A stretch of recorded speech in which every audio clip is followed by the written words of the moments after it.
Hello guys, मैं हूं श्वेतांक और आप देख रहे हैं ललन टॉप सिनेमा। 2019 में एक फिल्म बननी शुरू हुई। ये एक स्पोर्ट्स बायोपिक थी जो देश में सबसे कम देखे जाने वाले खेल फुटबॉल के बारे में बात करती है। कहानी उस आदमी की जिसने इंडिया की नेशनल फुटबॉल टीम को कोचिंग दी। उसकी ट्रेनिंग में टीम ने दुनिया भर में डंका बजाया, ओलंपिक से लेकर एशियन गेम्स में गोल्ड मेडल जीते। इसलिए 1950 से लेकर 1960 वाले दौर को भारतीय फुटबॉल इतिहास का गोल्डन पीरियड कहा जाता है। उस करिश्माई शख्सियत का नाम था सैयद अब्दुल रहीम और उनके ऊपर बनी फिल्म का नाम है मैदान, जो कि 5 सालों तक मेकिंग में रहने के बाद फाइनली सिनेमाघरों में उतरी है। अपने बेसिक्स क्लियर हो गए, अब अपन पिक्चर पे बात करते हैं। मैदान देखने के दौरान मुझे 2 चीज़ों ने सबसे पहले स्ट्राइक किया। पहली चीज़, ये फिल्म किस बारे में है, और दूसरी चीज़, ये फिल्म किसके बारे में है। एक ऐसा खेल और एक ऐसा समुदाय जो भारत में हाशिए पर है। आप उन दोनों को उठाते हैं और एक पिक्चर बना देते हैं। यहाँ ये तर्क कमज़ोर पड़ जाता है कि आपने क्या और कैसा बनाया। हालांकि मैदान में कहीं भी उस समुदाय विशेष की सामाजिक स्थिति पर बात नहीं की गई है, जो कि ये चीज़ जो है आगे चलकर खलती है। मगर तब तक आप सोशल पॉलिटिक्स से निकलकर सैयद अब्दुल रहीम के साथ हो रही पर्सनल पॉलिटिक्स पर पहुंच चुके होते हैं। इसमें कहीं भी उनका धर्म आड़े नहीं आता। मगर हमारे साथ एक मसला है, वो ये कि अगर हम धर्म के नाम पर लड़ाई नहीं करेंगे तो जाति के नाम पर लड़ेंगे। अगर जाति वाली लड़ाई खत्म हो जाएगी तो क्षेत्रवाद शुरू हो जाएगा। मैदान की लड़ाई इसी क्षेत्रवाद से है, यानी रीजनलिज्म।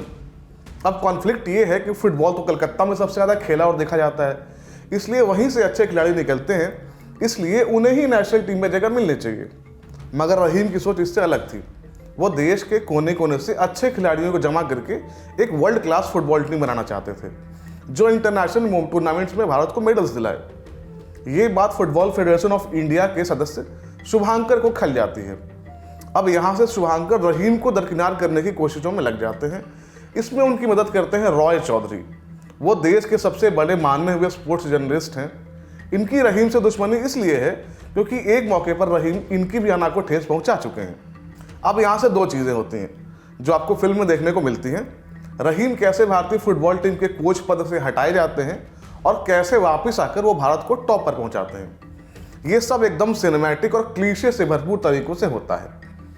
मैदान सिनेमा के तौर पर आपको एक्सपीरियंस के अलावा कुछ भी नया नहीं देती, प्रॉपर टेम्पलेट सिनेमा। मगर मैं डायरेक्टर अमित शर्मा को इसका फुल क्रेडिट दूंगा कि उन्होंने अपनी तरफ से इस फिल्म को मास्टरपीस बनाने में कोई कसर नहीं छोड़ी है।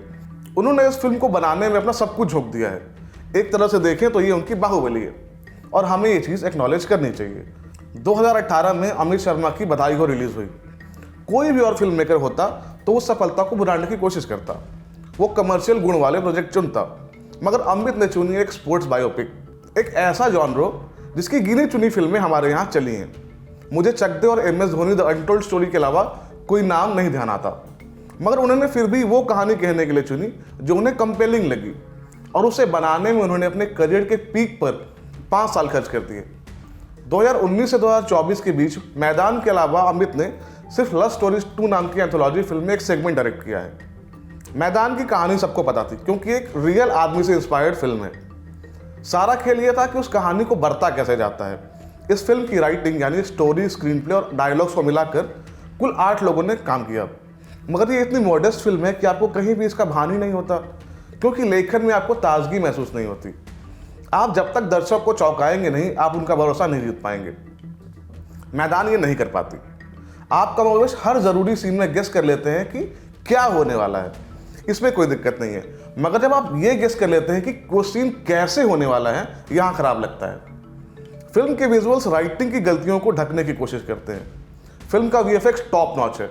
आपको फिल्म में दिखाए गए फुटबॉल मैचेस देखकर यकीन नहीं होगा कि इनको बनाने में कंप्यूटर ग्राफिक्स की मदद ली गई है। वो इतने रियल लगते हैं। खासकर फुटबॉल मैच के दौरान खिलाड़ियों के पाँव के पास से गुजरने वाले POV शॉट्स। उस तरह के शॉट्स मैंने आज से पहले किस फिल्म में नहीं देखे थे। इसे ऐसे भी देखा जा सकता है कि मैंने बहुत सारा सिनेमा नहीं देखा है। बहरहाल, मैदान की एक और बड़ी खामी ये है कि फिल्म की लंबाई 3 घंटे है। फर्स्ट हाफ सेटअप में निकलता है, जिसकी छटाई बड़े आराम से हो सकती थी, मगर सेकेंड हाफ तेज रफ्तार में कटता है, क्योंकि अधिकतर मैच वाले सीन्स और सीक्वेंस जो हैं वो इसी हिस्से में आए हैं। AR रहमान बहुत बड़े संगीतकार हैं, कहना नहीं चाहिए, मगर इस फिल्म में उनका बनाया बैकग्राउंड स्कोर फिल्म की सबसे इरिटेटिंग चीज़ है।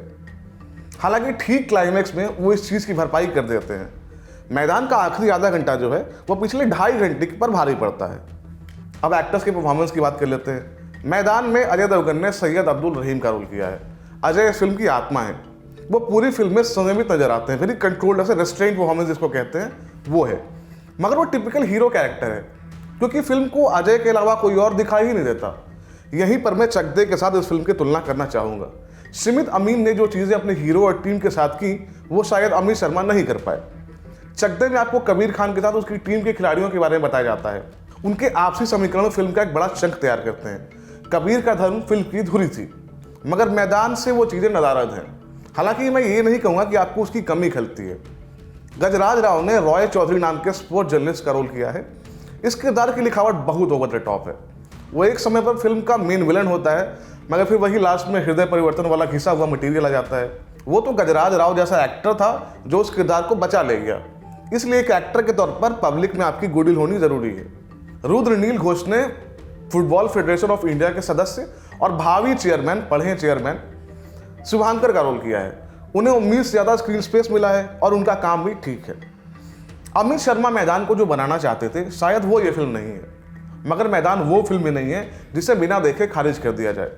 जीवन में कुछ चीज़ों में आपको अपना बेस्ट देकर छोड़ देना चाहिए, उसे किसी नतीजे से नहीं जोड़ना चाहिए। अमित को यही सलाह रहेगी। बाकी खूबी और खामी चीज़ों में नहीं, नज़र में होती है।